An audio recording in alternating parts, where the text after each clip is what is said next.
The girl arrived in Bravos with nothing. No name, no family, no home to return to. She had a list of names she recited like a prayer every night before sleep. Cersei, Walder Frey, Island Pain, the Hound, the Mountain, Marintrant, Melisandre. And she had a sword called Needle that she hid from the people who would train her because she understood instinctively that the thing she was hiding was not the sword. It was the self. The House of Black and White wanted both. She gave them neither. She left. Now ask the question the show never seriously entertained. What if she hadn't?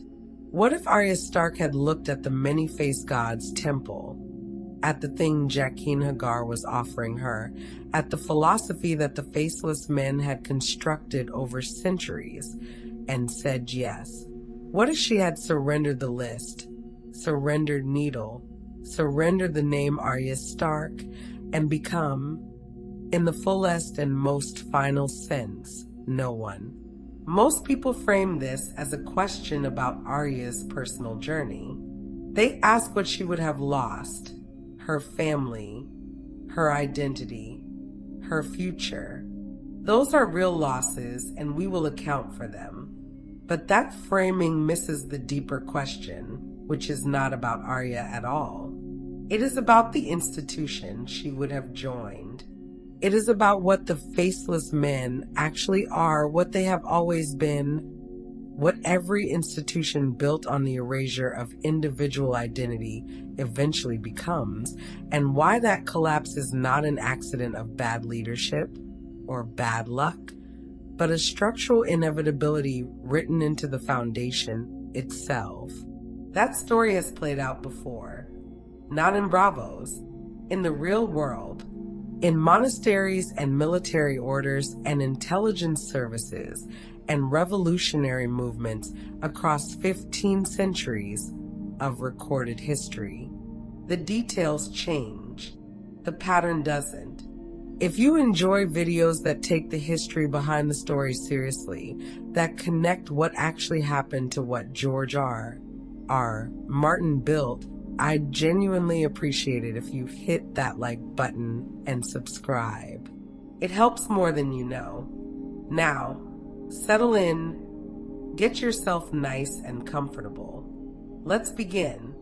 We need to start with what the Faceless Men claim to be, because the gap between the claim and the reality is where everything interesting lies. The Faceless Men present themselves as servants of the many-faced God, the one God who wears every face of death, worshipped under different names in every culture that has ever existed. Bacallan, the black goat of Qohor, the stranger of the seven, the pale child, the lion of night. The Faceless Men's theology holds that all of these are the same God, that death itself is the great equalizer, the one gift that belongs equally to king and slave, and that the Faceless Men are simply the instruments through which that gift is delivered to those who have been selected to receive it, or who can pay to have someone else receive it in their place. It is, on its surface, an elegant philosophy. Death as mercy, death as justice, death as the one democracy that no tyrant has ever successfully abolished. And the Faceless Men have built an entire institutional structure around this philosophy.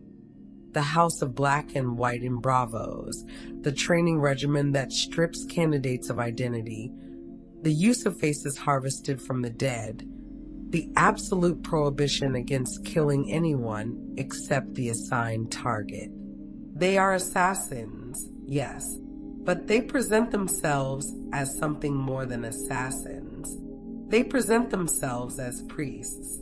George R. Martin did not invent this. He found it, the closest real-world parallel, and it is very close, uncomfortably close, is the Nizari Ismaili movement of the 11th through 13th centuries, the group that European crusaders called the Assassins. The word itself comes from Hashishin, a term their enemies used to describe them, the exact etymology of which historians have debated for centuries. It may refer to hashish, or it may simply be a pejorative derived from their founder's name. What is not debated is what they were, what they built, and why the institution they constructed eventually collapsed in a way that illuminates almost everything interesting about the Faceless Men. The Nizari Ismaili state was founded in 1090 by Hassan I-Sabah, a man of extraordinary organizational intelligence who seized the mountain fortress of Alamut in northwestern Persia and used it as the nucleus of a network of strongholds spread across the Islamic world. Hassan understood something that most military commanders of his era did not: that a small, disciplined, ideologically coherent force operating through targeted assassination could exert geopolitical leverage entirely disproportionate to its size. You did not need an army.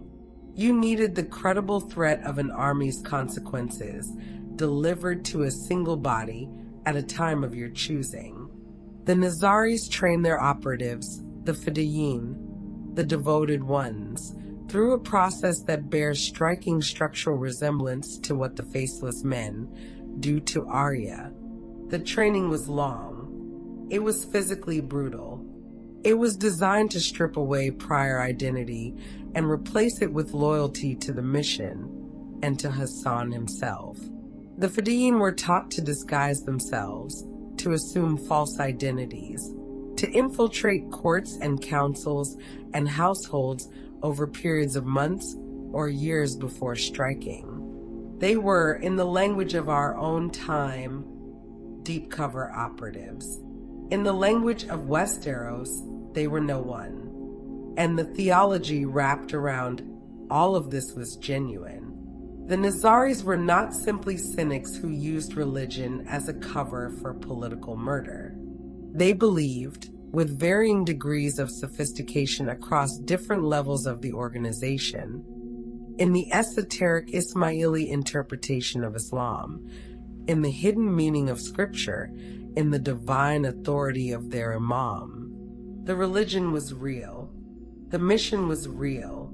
The identity erasure was in service of something that the people who submitted to it genuinely believed in.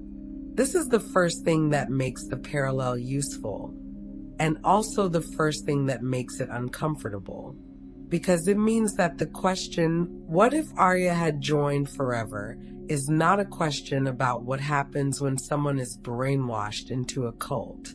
The Faceless Men are not a cult in the simple sense. Their theology has internal coherence. Their training produces real capability. The institution has survived for centuries, and the people who submit to it do so, at least in part, because the philosophy it offers them is genuinely compelling, especially to someone who has suffered the way Arya Stark has suffered. Death as the great equalizer. The removal of self as the removal of ego. Service to something larger than your own name. These are not meaningless ideas. Monasteries were built on them. Military orders were built on them.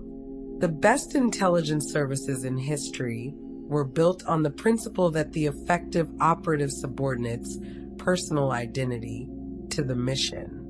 The question is not whether the principle has value. The question is what happens when you take it to its absolute conclusion, when the subordination of self is not a tool, but a theology, not a means, but an end. That is where the collapse begins. Not with a crisis, not with an enemy, with the logic of the institution itself. To understand what Arya would have become, we need to understand what the Faceless Men's training is actually doing to her during the time she spends in the House of Black and White, because what it is doing is more interesting and more disturbing than most viewers register. When Arya arrives in Braavos and presents the iron coin to the sailor who takes her to the temple, she is met by a kindly old man who turns out, eventually, to be Jaqen Hagar in a different face. This is already telling. The man who will train her is a man who is permanently wearing someone else's appearance. He has no face of his own that he shows her. He introduces himself as a teacher, as a guide, as a priest of the many-faced God. What he is, structurally, is a recruiter. And the first thing a recruiter does is make the institution look like what the recruit needs it to be.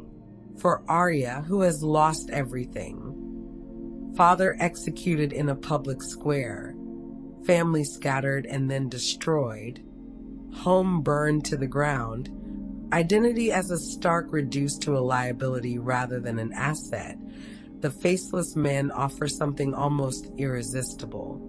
They offer the complete annihilation of the self that has suffered, become no one, and the girl who watched her father die, who starved on the road to the wall, who was sold to the Boltons and traded and beaten and hunted, that girl ceases to exist.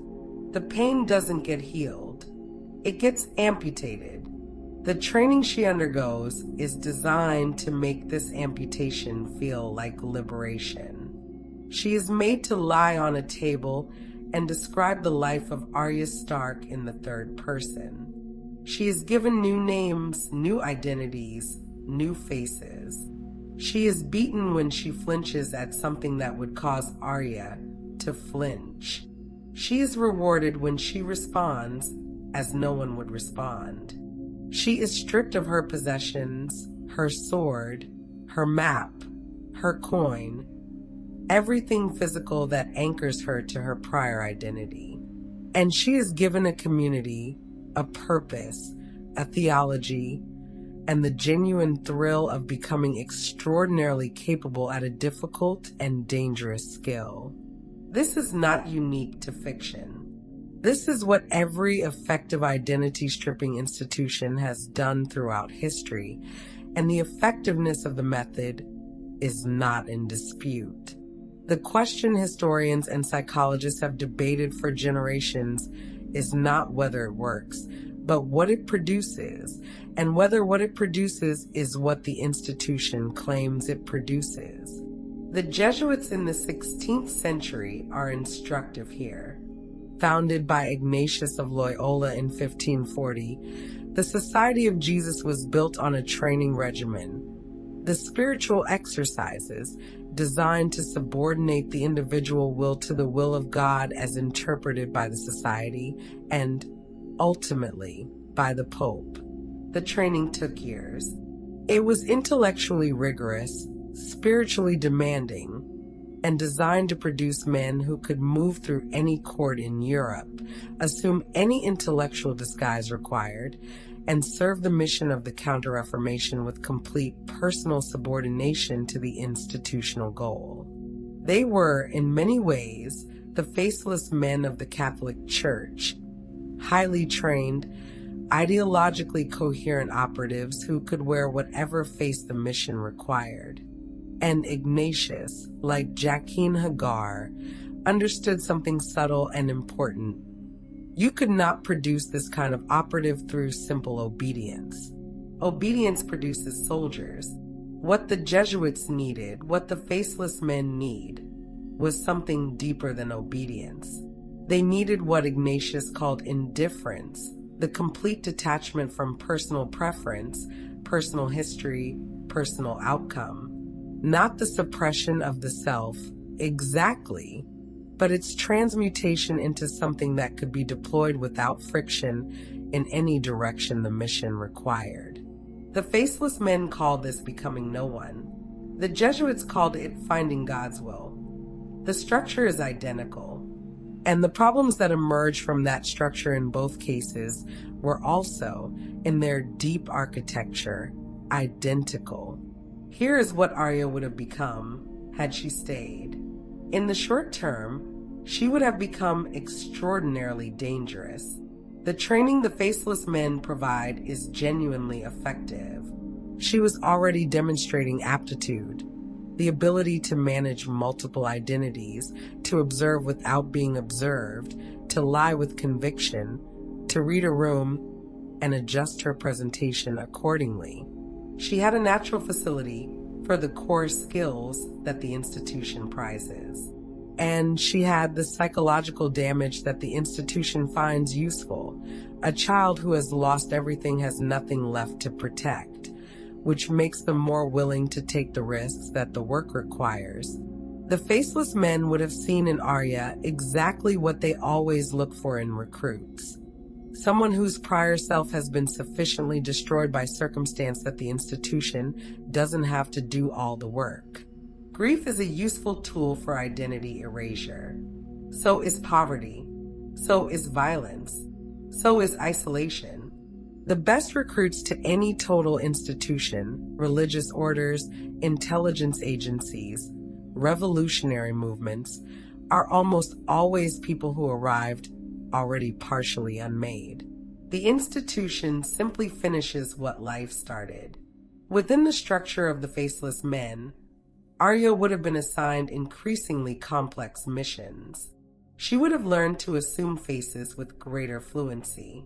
She would have been sent into situations where she had to maintain a false identity for weeks or months at a time.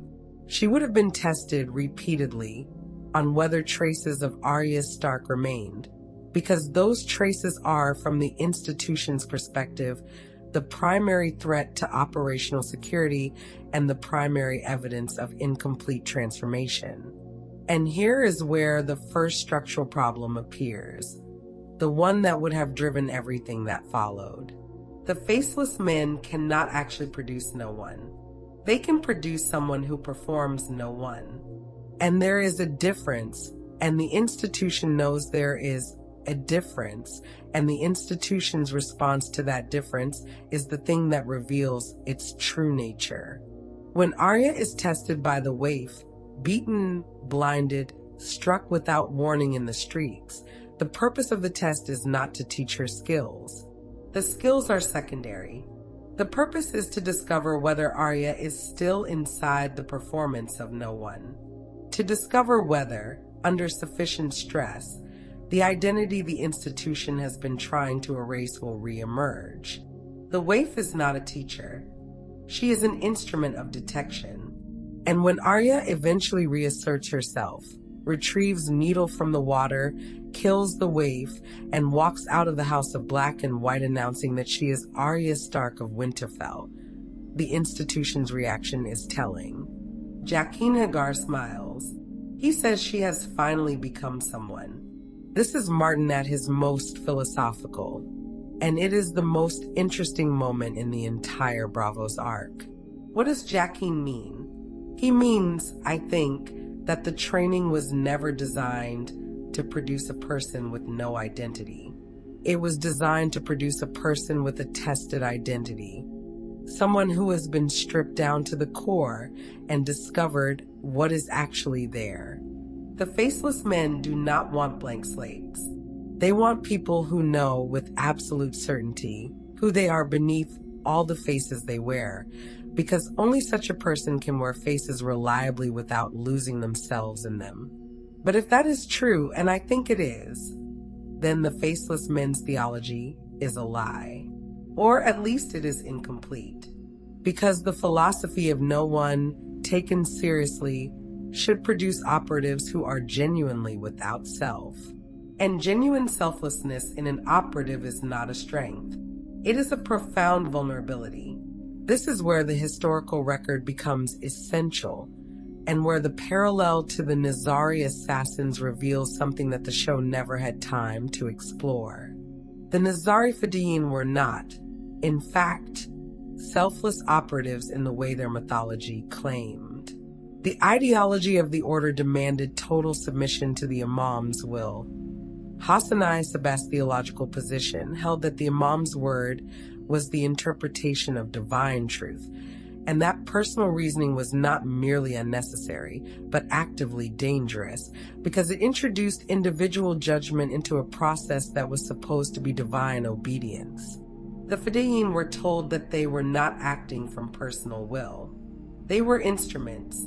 They were, in the language of the theology, already dead, already passed beyond the veil into the service of a higher order. This is almost word for word the theology of the many-faced God. The faceless men do not kill. The many-faced God kills, and they are simply the instruments through which he acts. The assassin is not the agent. The God is the agent. The human being holding the sword is simply the mechanism by which divine will is expressed in the material world. The psychological function of this theology is clear. It removes the moral weight of killing from the individual who does the killing. You cannot feel guilty for an act you did not perform. You cannot be traumatized by blood you did not choose to shed. You are a vessel, not an actor. The God chose. You only moved. And for a time, a generation, 2 generations, perhaps longer, this works. The historical Fedayeen carried out missions of extraordinary difficulty and danger with a consistency and calmness that their targets found genuinely terrifying. There is a famous story, possibly apocryphal but recorded by multiple contemporary sources, of Hassan I Sabbah demonstrating the loyalty of his Fedayeen to the Crusader Lord Conrad of Montferrat by ordering 2 of them to attack Conrad's guards, and they did so without hesitation at the cost of their own lives. The willingness to die without flinching is the most powerful demonstration of ideological commitment a human being can make. It convinced Conrad to negotiate rather than fight. But the theology that removes moral weight from the individual also removes individual judgment. And individual judgment is not a weakness in complex operations. It is the thing that makes complex operations possible.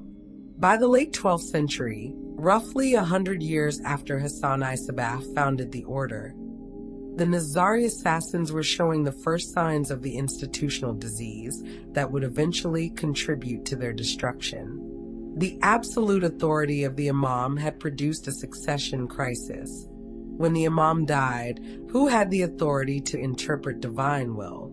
Multiple claimants emerged. Factions formed.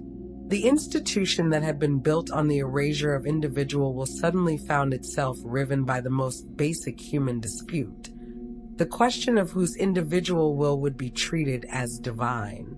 This is not a coincidence. It is a structural consequence. Any institution built on the suppression of individual judgment concentrates all judgment at the top of the hierarchy. And when the top of the hierarchy fails through death, through incapacity, through corruption, through simple disagreement among the powerful, there is no distributed capacity for decision-making at the lower levels, because that capacity was systematically trained out of the people who would otherwise exercise it. The Fedayeen had been trained not to think. They had been trained to act on instruction. When the instructions became contradictory, when 2 imams each claimed authority, the Fedayeen were not equipped to resolve the contradiction through their own reasoning. They had been taught that their own reasoning was the enemy. So they split, and the split was fatal. Now imagine Arya 10 years into her service to the Faceless Men. She is, by this point, among the most capable operatives the institution possesses. She has completed dozens of assignments. She has worn dozens of faces. She has moved through Essos and perhaps Westeros in the service of clients who can afford the Faceless Men's fees. And the fees are extraordinary, calibrated to ensure that the death requested is genuinely desired and not simply an impulse. She has killed merchants and magistrates and magisters and at least 1 king. She has never been caught. She has never failed.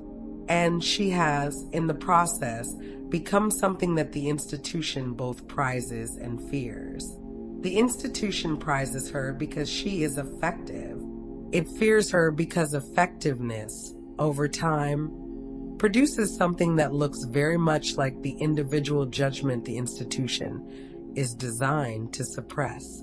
An operative who has completed 50 missions has a body of experience that constitutes, whether she acknowledges it or not, a personal perspective on the work.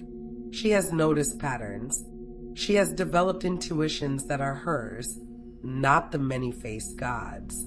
She has preferences about methodology, approaches she finds more or less elegant, clients she finds more or less deserving, targets she finds more or less deserving of the gift she delivers. These preferences are the ghost of Arya Stark. The institution will call them impurities. The operative will experience them as professional judgment. And the gap between those two descriptions is where the crisis lives. This is precisely what happened to the best operatives in the history of institutions built on identity suppression. The Jesuits produced, in their first century, some of the most brilliant and effective missionaries and scholars in European history. Men like Francis Xavier, who carried Christianity across Asia, and Matteo Ricci, who entered the court of the Ming Emperor and managed the extraordinary cultural translation required to make Catholic theology comprehensible to Confucian scholars. But Xavier and Ricci were effective because they exercised individual judgment, because they adapted the mission to local conditions in ways that the Jesuit constitution technically forbade, because they understood that the rigid application of institutional protocol in unfamiliar environments produces failure. They succeeded by departing from the very training that had prepared them. The institution's response to this was, characteristically, to try to suppress the departures. The result was a 2-century-long conflict between the institutional hierarchy and its most capable field operatives that eventually contributed to the suppression of the Jesuits by Pope Clement XIV in 1773. The Faceless Men would face the same crisis in Arya. Her effectiveness would eventually require her to make decisions the institution did not sanction. And her response to the institution's attempt to suppress those decisions would determine the story's end.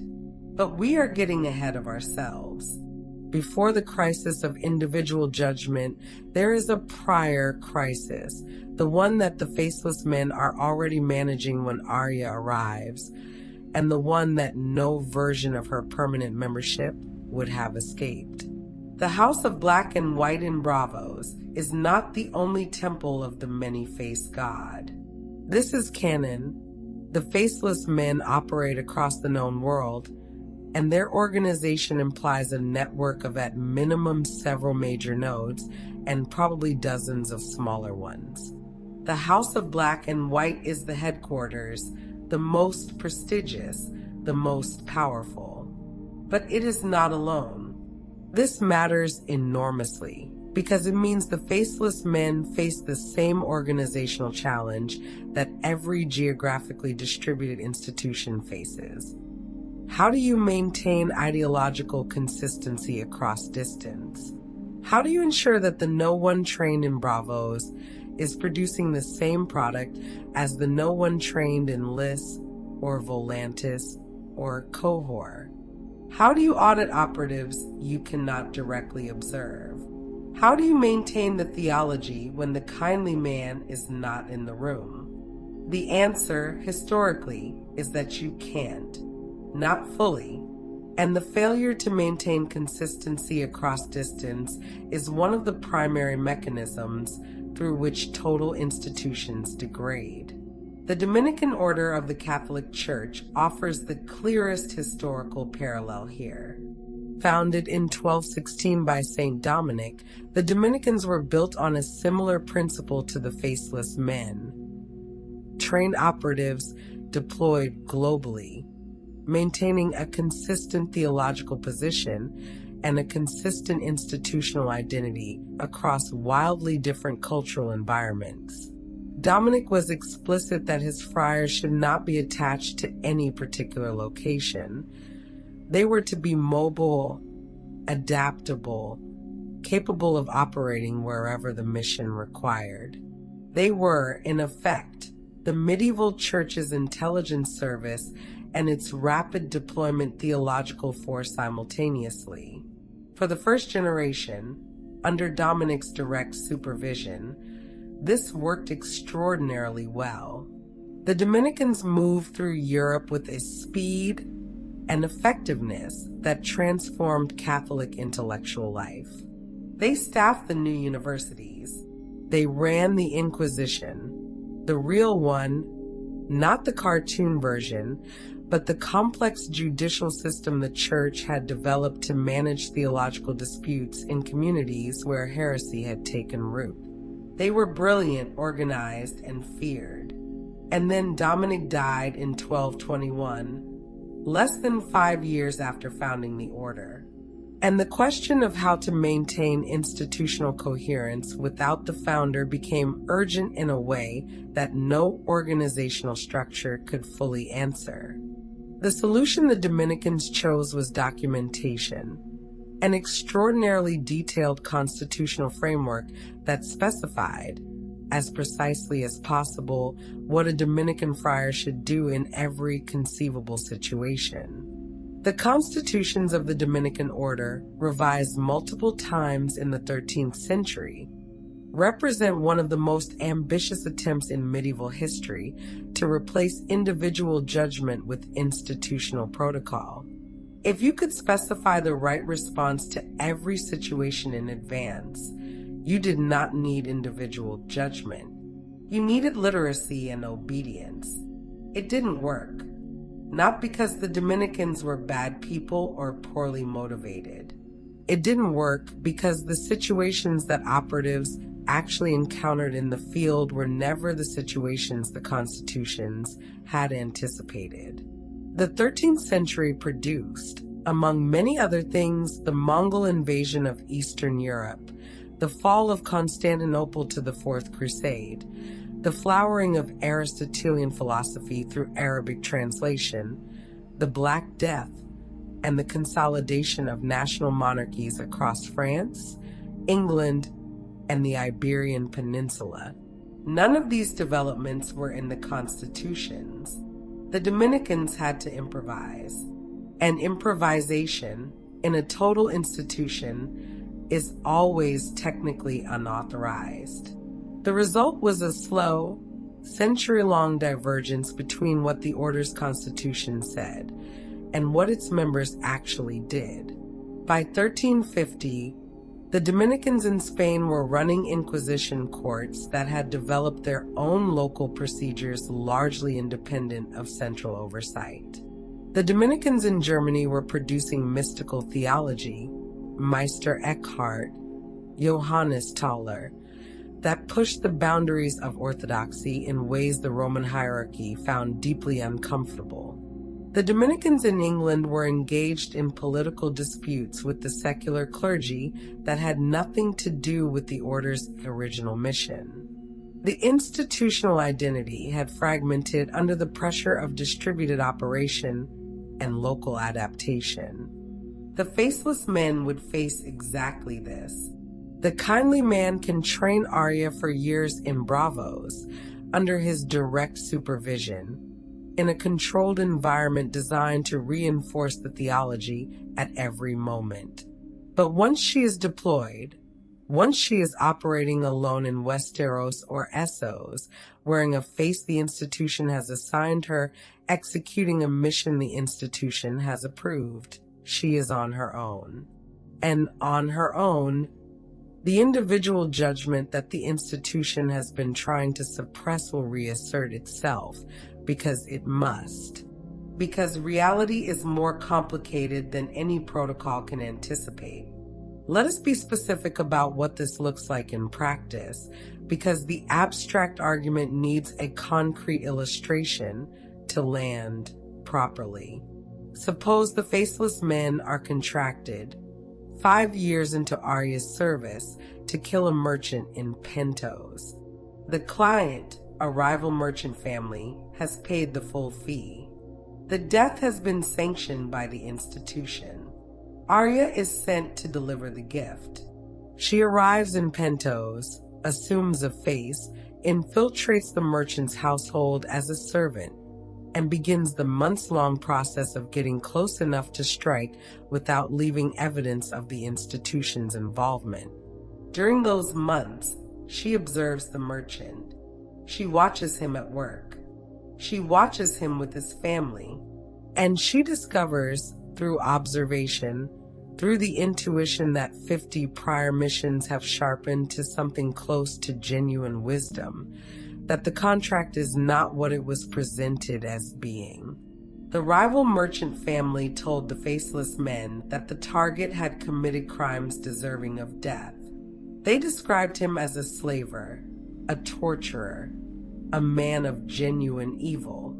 But what Arya observes in his household is a man who is cruel to rivals in business, but not to his family, who has employed people the rival family tried to drive out of Pentos, who is in the specific and limited frame of Pentoshi commerce, a less bad actor than the family who contracted for his death. The contract is not justice. It is a business dispute dressed up as justice. What does she do? The institution's answer is clear. She delivers the gift. The Faceless Men do not adjudicate the morality of contracts. The client paid. The client's reasons are the client's own. The institution's function is not to evaluate the worthiness of the target, but to execute the agreed service.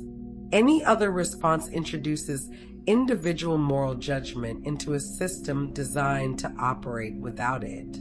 But the operative, the woman who was trained not to think, but who has been thinking for years in the field because she had to, knows that this specific death will cause specific harm to specific people she has watched for months. And that knowledge is Arya Stark's knowledge. No one would not have it. No one cannot have it, because no one is designed not to have it. This is the moment the institution cannot survive indefinitely. Not this specific moment. The institution can manage one instance of an operative questioning a contract, can discipline her, can reassign her, can threaten her with the waif's equivalent. What it cannot manage is the accumulation of such moments across the careers of all its operatives, across the full geographic spread of its operations, across the full span of centuries during which it has been producing people who are, by definition, too competent not to notice things. The Nizari assassins hit this wall in the 13th century. By the 1230s, the order had been operating for nearly 150 years.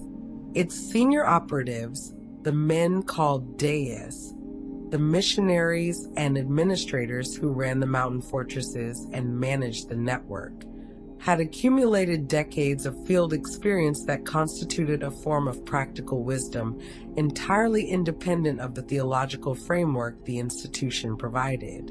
They had watched the theology deployed in ways that seemed to them, based on their experience, to be politically rather than divinely motivated. They had watched imams make decisions that produced outcomes inconsistent with the outcomes a sincere theology should produce. They had begun, quietly, to question. The institution's response, as it almost always is, was suppression. Operatives who questioned were replaced. Deus who developed independent perspectives were recalled to Alamut and retrained. The hierarchy tightened its grip on doctrine precisely because it could feel doctrine slipping. And then the Mongols arrived. In 1256, Hulagu Khan, grandson of Genghis Khan, led a Mongol army into Persia specifically to destroy the Nizari network.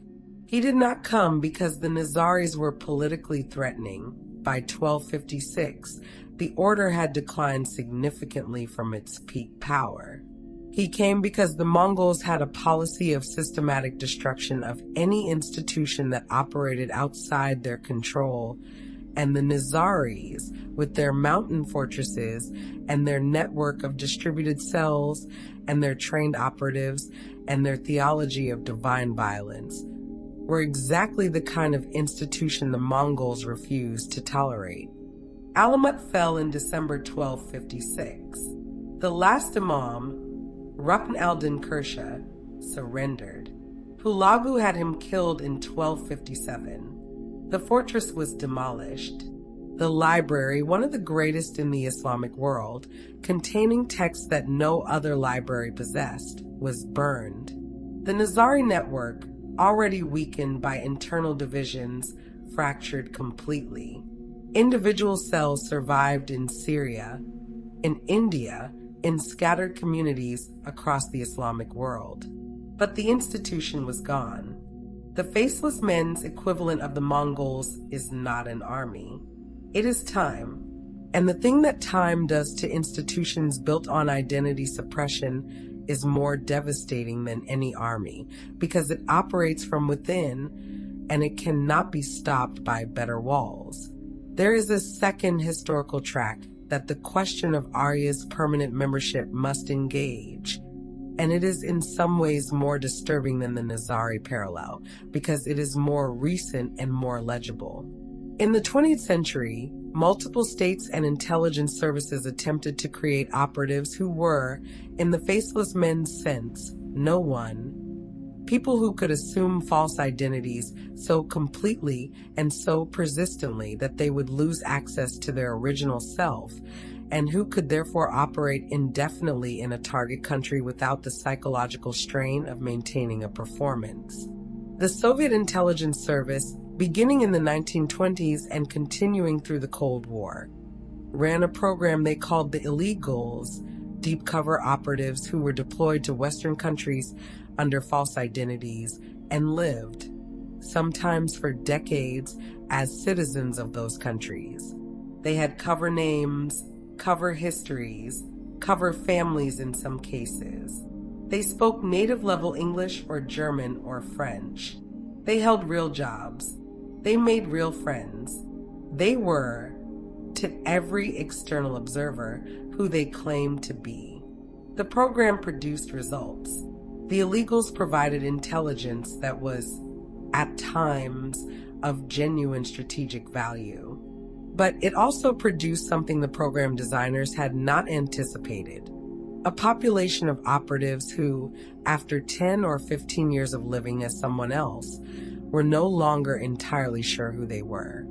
The psychological literature on deep cover operatives, much of it classified, some of it available through memoirs and defector testimony, describes a consistent pattern. The operative begins with a clear sense of the division between the cover identity and the real self. Over time, as the cover identity is reinforced daily by lived experience, while the real identity is accessible only in private moments of reflection that become rarer as the cover deepens, the line between them blurs.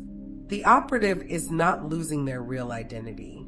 They are discovering that identity is not a fixed thing stored in the self like a document in a drawer. Identity is a practice. It is constituted by what you do day after day, in the presence of other people who respond to you as the person you are presenting yourself as being. An illegal who has lived in New York for 15 years as an American electrical engineer named Robert, who has an American wife who does not know his real name, who has American children who call him Dad, who has American colleagues who have celebrated his American birthdays and invited him to their American homes. That man is not simply performing Robert. He is, in a meaningful sense, Robert. And the original Soviet identity is not gone, but it has become, experientially, a memory rather than a present reality. The Soviet service discovered this problem in the 1950s and 1960s as illegals were recalled to Moscow, sometimes blown by defectors, sometimes simply completed their operational tours, and found that reintegration was extraordinarily difficult. Men who had been Russian in 1940 found themselves emotionally, culturally, and psychologically more comfortable in the countries they had infiltrated than in the country they had been born in. Several defected. Several others experienced severe psychological breakdown. A few managed the transition, but the transition required years of careful handling. What this tells us is that the Faceless Men's model is not psychologically sustainable over long time scales. You cannot train a human being to be genuinely no one and then deploy that human being into the world of faces and names and relationships and expect the deployment to leave the no one intact. The world insists on identity. Every interaction, every relationship, every extended period of operating as a specific person in a specific context writes something on the self that cannot be fully erased. Arya, living as a servant in a Pentoshi merchant's household for 3 months, would have written 3 months of that household onto herself. The faces she wore for weeks or months at a time would have left marks. And those marks, accumulating over years and decades, would have produced something the institution could not have predicted and could not have controlled. A self that was made of other selves, a woman who was genuinely no one not because she had achieved the philosophical ideal the many-faced God represents, but because the serial accumulation of identities had made the question of which one was real genuinely unanswerable. This is not the transcendence the Faceless Men are selling. It is a psychological condition that the clinical literature would, with considerable caution, describe as dissociative. And an operative in that condition is not more effective. She is less effective in ways that are unpredictable and therefore unmanageable. Now, we need to look at this from another angle entirely, because the question of what Arya would have become is inseparable from the question of what the Faceless Men would have done with her when she became it. Jaqen H'ghar, in their final confrontation in Season 6, tells Arya that a girl has no name. And then, when she announces herself as Arya Stark of Winterfell and walks out of the House of Black and White, he smiles and says she is finally someone. What does that mean? One interpretation, the one the show seems to endorse, is that the training was always designed to produce this outcome. Someone who knows herself so completely that no face can consume her. The Faceless Men as a kind of finishing school for self-knowledge. The other interpretation is darker. Jaqen smiles because he recognizes what Arya is, and he recognizes that the institution cannot contain her. And he is releasing her not out of generosity, but out of a calculation that releasing her is better than the alternative. The alternative is trying to kill her, which the waif tried and failed to do. Or trying to hold her, which would produce an ongoing conflict within the institution that would be more costly than letting her go. This interpretation has substantial historical support. The history of total institutions is full of moments where an exceptionally capable member is released, voluntarily or involuntarily, because the institution recognizes that containing her is more expensive than the value she provides. The Catholic Church did this repeatedly with mystics and visionaries whose experiences produced theological claims the hierarchy could not control. Hildegard of Bingen, the 12th century abbess, produced visions and theological writings that were, by any strict measure, unauthorized. The church had not sanctioned her to produce theology, only to run a convent. The hierarchy's response was not suppression, but careful management. They endorsed her visions, made her official, incorporated her work into the tradition, and in doing so neutralized the threat while capturing the prestige. The alternative, calling her a heretic and suppressing her, would have produced a martyr and an underground following. Better to make her an abbess with a seal of approval. Joan of Arc illustrates the failure of the alternative. Joan was not a member of the church hierarchy. She was a peasant girl who claimed direct divine authority. The church could not incorporate her, because incorporating her would have meant endorsing the principle that peasant girls could receive divine instruction without institutional mediation, a principle that the entire structure of the medieval church was designed to prevent. So they tried her for heresy and burned her. The result was a martyr whose influence far exceeded what it would have been had she simply died of old age.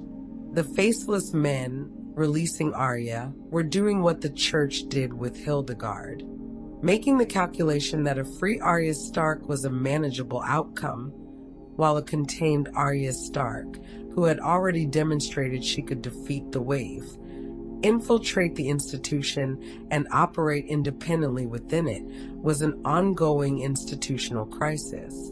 But what if she had not provoked that crisis? What if she had been sufficiently compliant that the institution never felt the need to release her? Then the question becomes, what does the institution do with someone it cannot let go? The answer is that it promotes her. And promotion in a total institution is not what it appears to be. Promotion in an institution built on identity suppression is not a reward for individual excellence. It is the transformation of a capable operative into an instrument of institutional control. Someone whose value shifts from executing the mission to maintaining the conditions under which the mission can be executed. The promoted member becomes, in effect, a keeper of the faith. Someone whose job is to produce the next generation of operatives by doing to others what was done to her. This is what the kindly man is. He is not an operative, or not primarily. He is the institution's internal mechanism for reproducing itself. He trains new recruits. He maintains the theology. He manages the temple. He is, in the language of medieval monasticism, the abbot, the man whose primary function is not external mission but internal stability. And the abbot's relationship to the institution is profoundly different from the operative's. The operative has the mission to anchor her. She knows on any given day what success looks like. The target is alive, then the target is dead, and that transition is accomplished without exposing the institution. The abbot has no such anchor.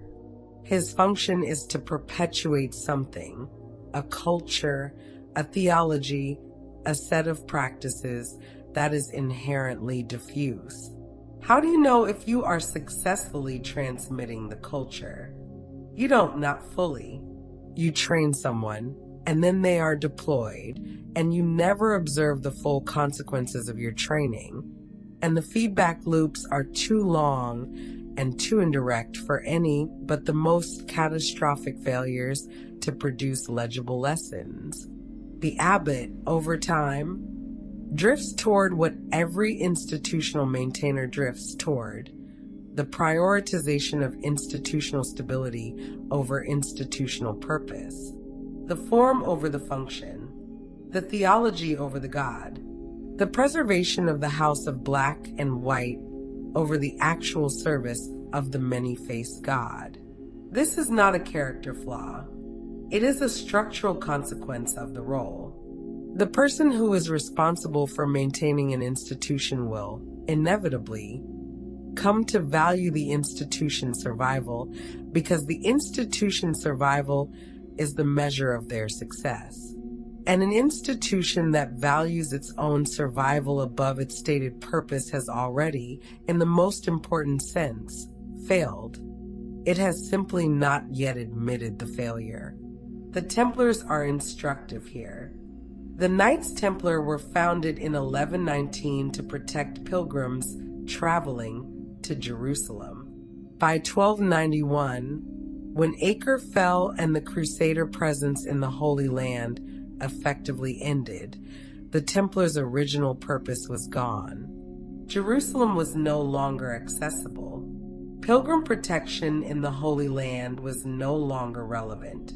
What remained was an extraordinarily wealthy financial institution with a network of commanderies across Europe, a fleet of ships, a banking system that had been developed to manage the transfer of funds from Europe to the Holy Land, and a set of internal practices, the rule, the hierarchy, the theology of knightly service that had been designed for a world that no longer existed.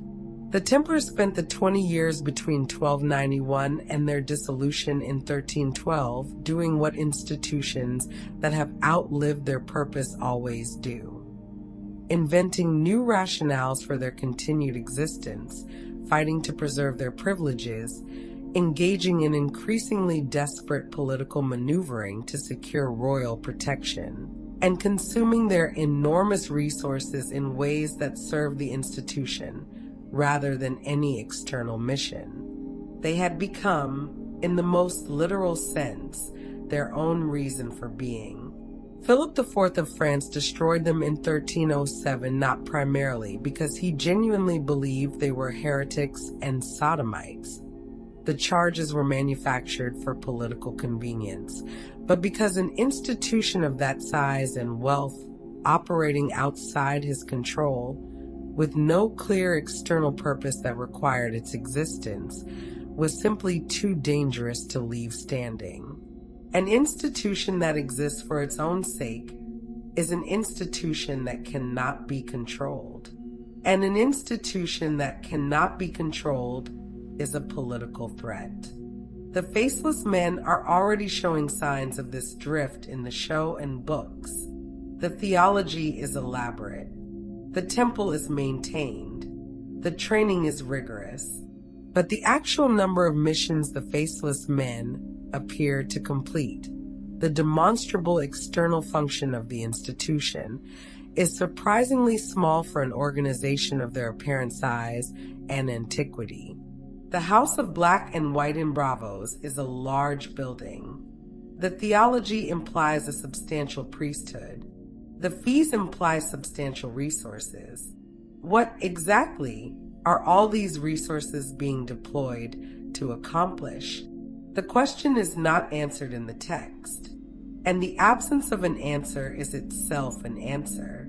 If Arya had stayed permanently, irreversibly, here is the crisis she would have eventually forced, not through rebellion, but through excellence. 20 years into her service, she is the most capable operative the Faceless Men possess. Her record is without blemish.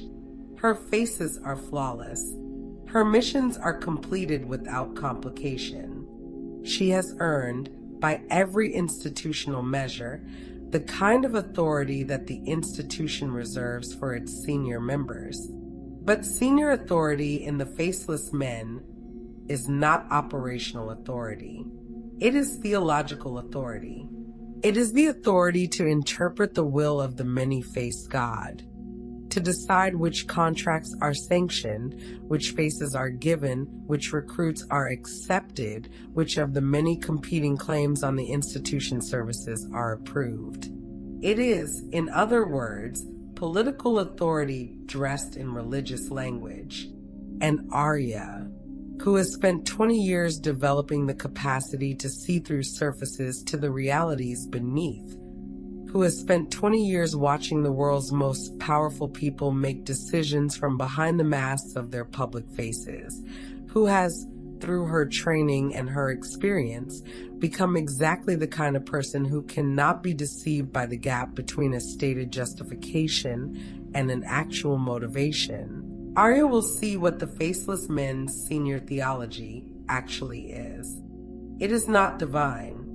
It is a mechanism for managing power within the institution and between the institution and its clients. The many-faced God is real, in the sense that death is real, and the theology is sincere, in the sense that the people who hold it genuinely believe it. But the institutional structures built around that theology, the hierarchy, the approval process for contracts, the system for determining who receives the many-faced God's gift and who does not, those structures are not divine. They are human. They reflect the interests and the fears and the ambitions of the people who administer them. This is not a cynical observation. It is a historical observation. Every religious institution in human history has faced the same gap between its theology and its politics, and the most honest ones have acknowledged it. The Catholic Church, at its best, has always known that the institutional church and the kingdom of God are not the same thing, and has maintained a theology that holds both the church's necessity and the church's fallibility simultaneously. The institutions that could not hold that tension, that had to claim either that the institution was perfect or that the institution was irrelevant, have, without exception, collapsed or been destroyed. The Faceless Men's theology, as presented, cannot hold the tension. The many-faced gods will is expressed through the institution's decisions. There is no external check on those decisions, no appeal to a standard outside the institution, no mechanism for acknowledging that the institution might be wrong. The theology and the politics are fused. And when they are fused, the first institutional leader who makes a decision that is clearly political rather than theological, a contract approved because the client is wealthy rather than because the target deserves death, a recruit rejected because she threatens existing members rather than because she is unsuitable, creates a crisis that the institution has no legitimate language to address. Arya, with her 20 years of training in seeing through surfaces, would be the first person to find that language. And the moment she used it, she would either reform the institution or be destroyed by it. The historical parallel here is not the Nazaris, who were destroyed by an external force. The parallel is the Dominicans in the early 16th century, when a German friar named Martin Luther, trained within an Augustinian monastery, working within the institutional framework of the Catholic Church, using the Church's own theological language, articulated the gap between the institutional practice and the theological claim with enough precision and enough force to split the institution in half. Luther did not intend to found a new church. He intended to reform the existing one. His 95 theses, nailed to the door of the castle church in Wittenberg on October 31st, 1517, were written in the language of academic theological disputation, the standard format for proposing a debate within the university system. He was not a revolutionary. He was a professor who had identified a specific institutional failure: the sale of indulgences, the practice of selling remission of sins for money, and was applying the institution's own standards to demonstrate that the failure was real. The Church's response was to declare him a heretic, and the declaration of heresy was the institutional error that made the Reformation inevitable. Because Luther had the printing press, and the printing press meant that his arguments could circulate faster than the Church's condemnation. And because Luther had identified a real failure, one that the most honest members of the Church knew was real, even if they would not say so publicly, his arguments resonated with people who had no particular commitment to Lutheran theology, but had a very particular commitment to the principle that institutions should be held to their own standards. The Faceless Men would face a Luther if they kept Arya long enough. And unlike Martin Luther, who was protected by Frederick the Wise of Saxony, and therefore survived long enough to build a movement, and Arya Stark, who went public with her critique of the House of Black, and White would have no Frederick to protect her. The Faceless Men have very good tools for dealing with people who threaten the institution from within. But here's the thing about a Luther who is destroyed rather than protected. Martyrs are not less influential than survivors. Sometimes they are more influential. The Faceless Men, killing Arya Stark in her 35th year because she has become a threat to the institution's internal stability, would create exactly the kind of story that destabilizes institutions for generations. The story of someone who served faithfully, saw truly, spoke honestly, and was destroyed for it. There's a third track to this question that has not yet been addressed, and it is perhaps the most important one. What does Arya's permanent membership in the Faceless Men mean for Westeros? The show's arc, Arya kills the Night King, Arya kills Cersei, Arya goes west of Westeros, depends entirely on Arya returning to Westeros as Arya Stark. If she remains no one, she never returns. She never kills the Night King, because the many-faced god does not sanction the Night King's death. Who is the client? Who pays the fee? She never kills Cersei, for the same reason, unless someone pays the Faceless Men to kill Cersei, which is possible but changes the political meaning of the act entirely. She goes wherever the institution sends her, does whatever the institution requires, and the people whose lives her presence as Arya Stark changed, Sansa, Jon, Bran, the entire North, navigate their fates without her. This is where the collapse becomes most visible, because Arya's absence from Westeros is not just the loss of one character. It is the loss of a specific kind of moral agency. The agency of someone who acts from personal loyalty rather than institutional sanction, who makes choices based on love rather than theology, who is embedded in a web of relationships that give her actions meaning beyond their immediate consequences.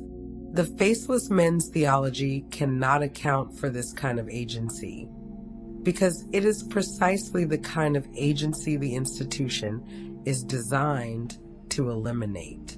The many-faced god does not have loyalties. He has targets.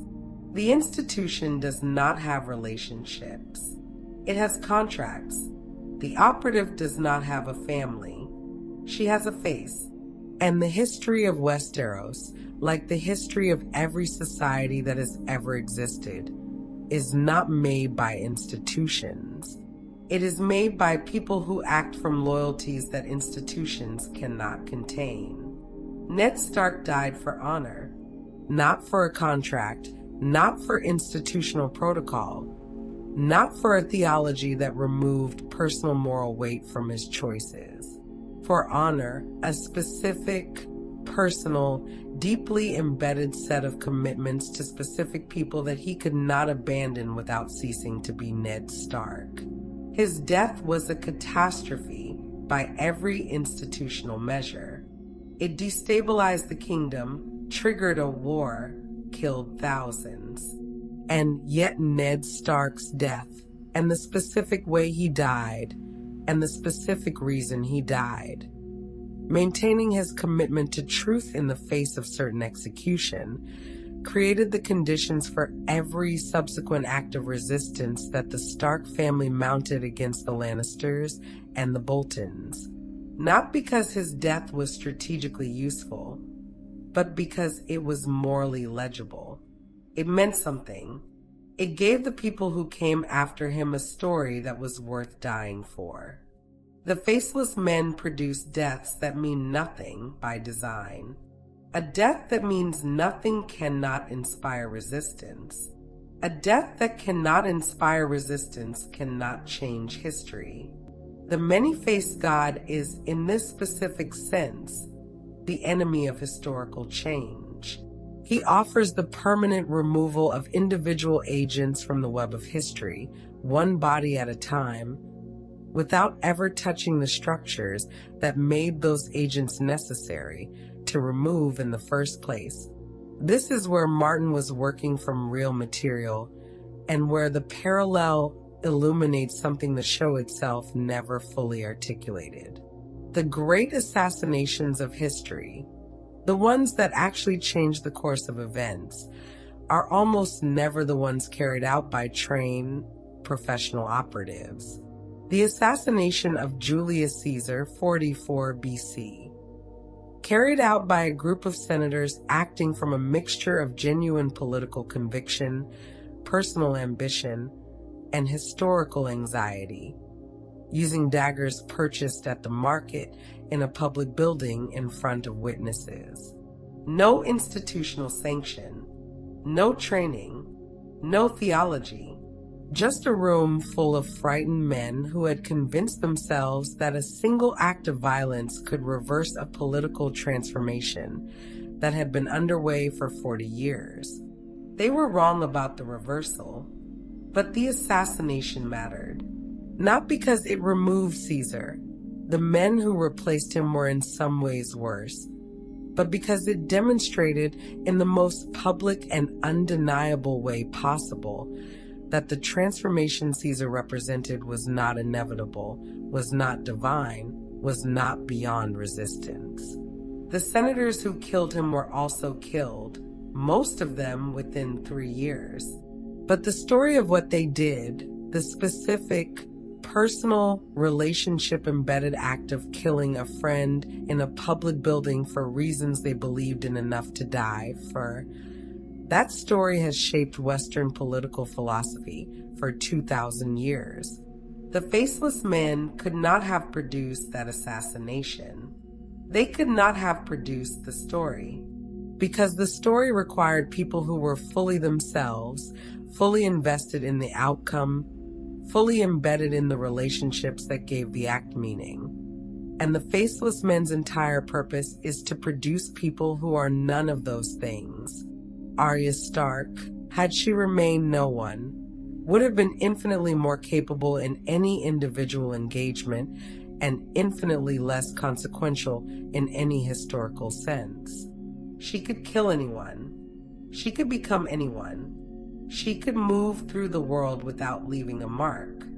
And that is precisely the problem. History is made of marks. It is made of the traces that specific people leave in specific places at specific times, traces that other people encounter and respond to, that create chains of consequence extending far beyond what any individual actor intended or could have predicted. Ned Stark left a mark when he died with honor rather than in exile with a lie. Robb Stark left a mark when he married Jane Westerling rather than honor his contract with Walder Frey. Jon Snow left a mark when he bent the knee to Daenerys rather than press his own claim. These marks were not strategic. They were personal. They were the product of specific characters acting from specific commitments that were, in every case, more powerful than any institutional protocol could have produced or any theology could have sanctioned. No one leaves no marks. That is the point. That is the service. That is the theology. And it is, when you look at it from the perspective of historical consequence, the deepest form of failure, not moral failure, not strategic failure, but the failure to exist as a particular person in a particular web of relationships that gives existence its meaning and its historical weight. The Faceless Men in this reading are not an assassin's guild with an unusual theology. They are the institutionalization of the deepest temptation that suffering offers, the temptation to annihilate the self that has suffered.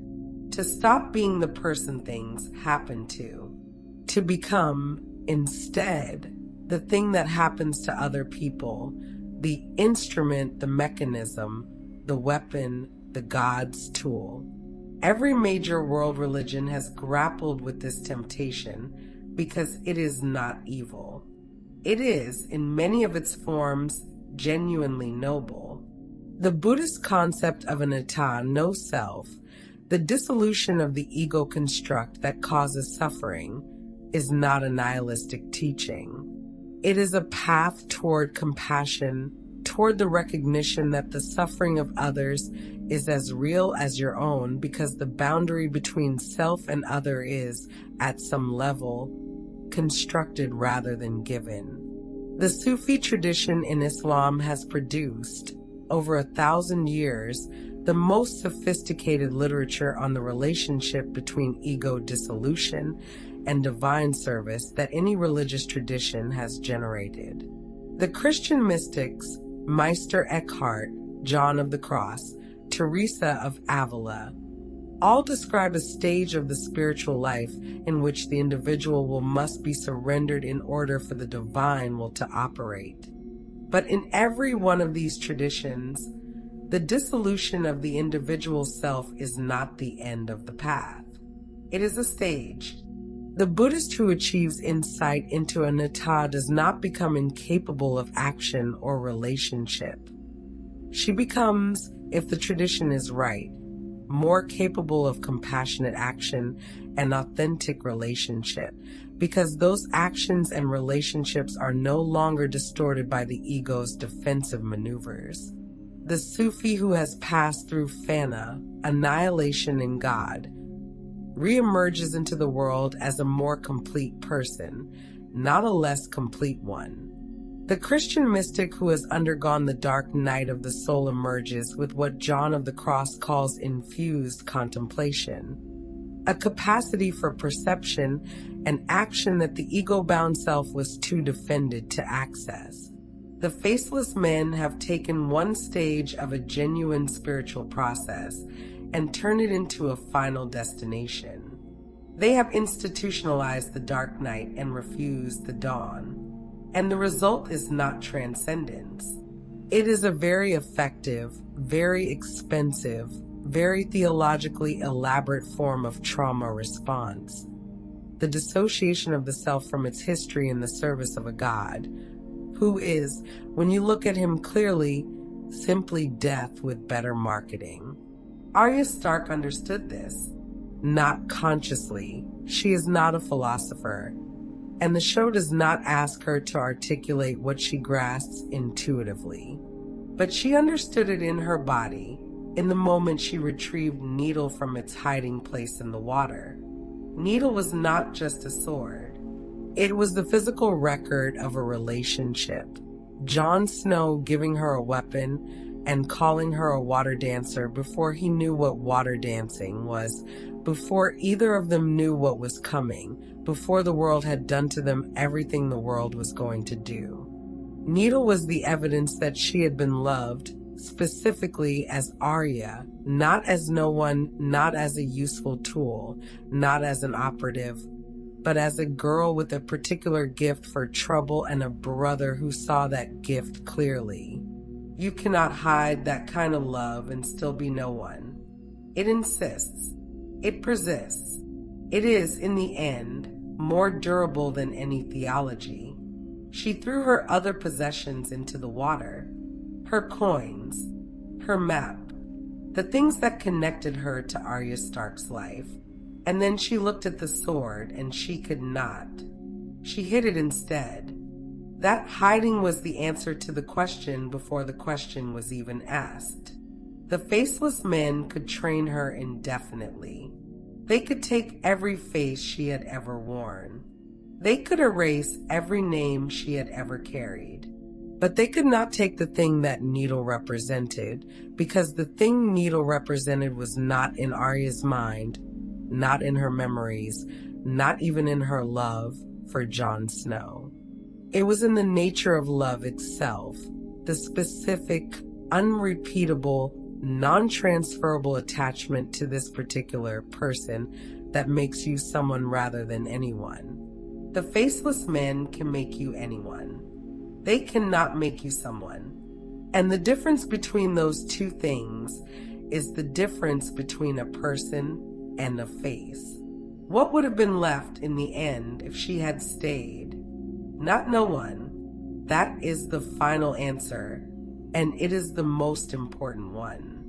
The philosophy of no one is a lie, not a malicious lie, not a cynical lie, but a lie born of the institution's failure to understand its own product. The Faceless Men believe they produce operatives who have transcended individual identity. What they actually produce are operatives who have learned to perform the transcendence of individual identity.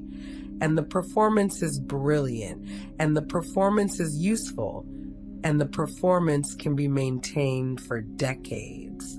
But it is a performance. Underneath it, always, is a person. The person the Faceless Men would have found underneath Arya's performance, after 20 years of trying to eliminate her, would have been someone they could not have predicted and could not have controlled. A woman who had been everyone and had therefore become, paradoxically, the most purely herself she could have been. Not Arya Stark, the daughter of Ned Stark, the sister of Robb and Sansa and Bran, the girl from Winterfell.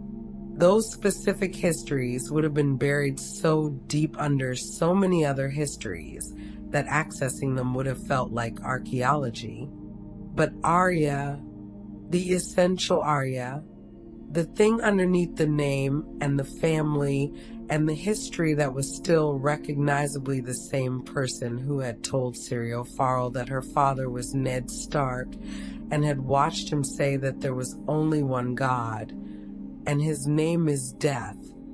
And there is only one thing we say to death, that Arya would have remained indestructible, irremovable, the thing that the institution could not erase because it was not stored in any of the places the institution knew how to reach.